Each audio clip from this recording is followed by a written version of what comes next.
সময় ছিল যখন নির্বাচন মানে রঙিন পোস্টার, বিশাল পথসভা আর মাইকিংয়ের কোলাহল। সকাল সন্ধ্যা প্রচারযোগ্যে মুখর থাকতো জনপদ।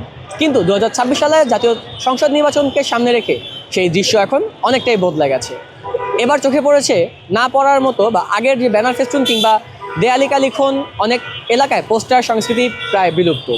নির্বাচন কমিশনের কঠোর আচরণবিধি, পরিবেশ সচেতনতা এবং বাড়তি ব্যয়ের চাপ সব মিলিয়ে প্রচার সংযম দেখাচ্ছেন প্রার্থীরা। দর্শক, বাংলা নিউজের বিশেষ আয়োজন মধ্যমতে সকলকে স্বাগতম জানাচ্ছি। আজ জানবো এই নির্বাচনের প্রচারণা নিয়ে সাধারণ মানুষের মতামত। ব্যানার ফেস্টুন কিংবা দেয়াল লিখনের বদলে দ্রুত জনপ্রিয় হয়ে উঠছে ডিজিটাল প্রচারণা। ফেসবুক, ইউটিউব, টিকটক ও হোয়াটসঅ্যাপে ভিডিও বার্তা, লাইভ আলোচনা আর ডিজিটাল পোস্টারের মাধ্যমে ভোটারদের কাছে পৌঁছানোর চেষ্টা চলছে। বিশেষ করে তরুণ ভোটারদের টানতে অনলাইনের মাধ্যমকেই বেছে নিচ্ছেন প্রার্থীরা। একই সঙ্গে বাড়ছে উঠান বৈঠক, ঘরে ঘরে গিয়ে ভোট চাওয়া ও সীমিত পরিসরে মতবিনিময় সভা। বড় শোডাউন বা জনসমাবেশের বদলে ব্যক্তিগত যোগাযোগকেই বেশি কার্যকর মনে করছেন অনেকে। প্রবীণ ভোটারদের দেওয়া তথ্য অনুযায়ী আগে নির্বাচনের সময় একটা উৎসব ভাব থাকতো, তবে সেটা এখন নেই বললেই চলে, এমনটাই মন্তব্য করেছেন প্রবীণ ভোটারগণ। আমেজ তো আজকে বিগত 15-16 বছরটা ভোটের আমেজ নেই। এখন নতুন করে ভোটের আমেজ হইতে হইলেও সময় দরকার আছে। আর যেই সময় এখন নির্বাচনের সময় পাইছে, এই সময় কোনো সময় না, আরও সময় দরকার ছিল। এখন যে সময় আছে এটার ভিতরে যতটুকু হয় এটা দিয়ে চলতে হবে, হিসাবে ভোটের আমেজটা অন্তত শুরু হয়। এক্সট্রিম মশার কয়েল প্ল্যান্ট ফাইবার দিয়ে তৈরি, ডেঙ্গু, চিকুনগুনিয়া বাহি সহ যে কোনো মশার বিরুদ্ধে দেয় এক্সট্রিম সুরক্ষা।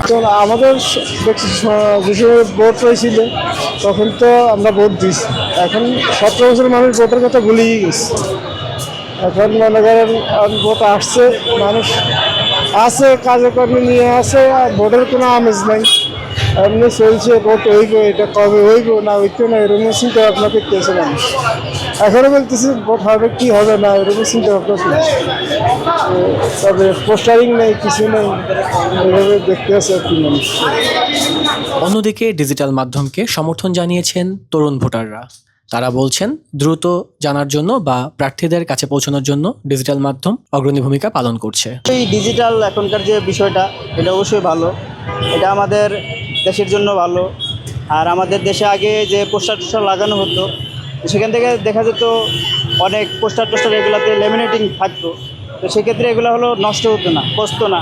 যে কারণে বিভিন্ন ধরনের আমাদের যে নালা টালা আছে, তারপরে ড্রেন আছে, তো সেই জায়গাগুলোতে হলো এগুলো যা জমাট বাঁধতো, দেশে একটা জলাবদ্ধতার সৃষ্টি হতো। এখন ডিজিটাল যে কারণে হয়েছে, আমাদের এখানে পোস্টারের সরাসরি নাই, যে কারণে এখন আমরা অনলাইনের মাধ্যমে সব কিছু জানতে পারতেছি, দেখতে পারতেছি। এটা আমার মনে হয় আগের চেয়ে অনেক ভালো। গেছে ওইরকম ব্যানার ফেস্টুনে হচ্ছে না, মানে বর্তমান ডিজিটাল ফেসবুক মানে সোশ্যাল মিডিয়া অ্যাকাউন্ট ভিত্তিক বা ফ্যান ফলোয়ার ভিত্তিক এইভাবেই তো হচ্ছে। তবে ওইটার উপরেই আপাতত একটু বেশি আস্থা রাখতে হচ্ছে। এই আর পার্থক্য আসলে ধরেন তখন একটু মানে জিনিসটা স্বচ্ছ ছিল, হ্যাঁ, মানে দেখতে একটা ভালো লাগতো, একটা নির্বাচন টাইপের মানে ফিল থাকতো ভিতরে, যে দুদিন পরে নির্বাচনে। এখন আসলে এই জিনিসটা নাই ভাই, মানে একটা যে জাঁকজমক ভিতরে মানে একটা আমেজ থাকতো, এই জিনিসটা নাই। রাজনৈতিক বিশ্লেষকদের মতে সময়ের সঙ্গে সঙ্গে রাজনীতিতেও প্রযুক্তি নির্ভর হয়ে উঠেছে। এতে একদিকে যেমন খরচ কমেছে, অন্যদিকে যানজট ও জনদুর্ভোগ অনেকাংশে এড়ানো যাচ্ছে। সব মিলিয়ে বলা যায় 2026 সালে জাতীয় সংসদ নির্বাচন শুধু রাজনৈতিক প্রতিযোগিতায় নয়, প্রচারণার ধরনেও এক ধরনের নতুন অধ্যায়ের সূচনা করেছে। সময় আর বস্তুতার প্রয়োজনে বদলে যাচ্ছে নির্বাচনী সংস্কৃতি, যেখানে প্রযুক্তির সংযম আর কৌশলী হয়ে উঠেছে মূল হাতিয়ার। জহিরুল ইসলাম রাতুল, বাংলা নিউজ 24, ঢাকা।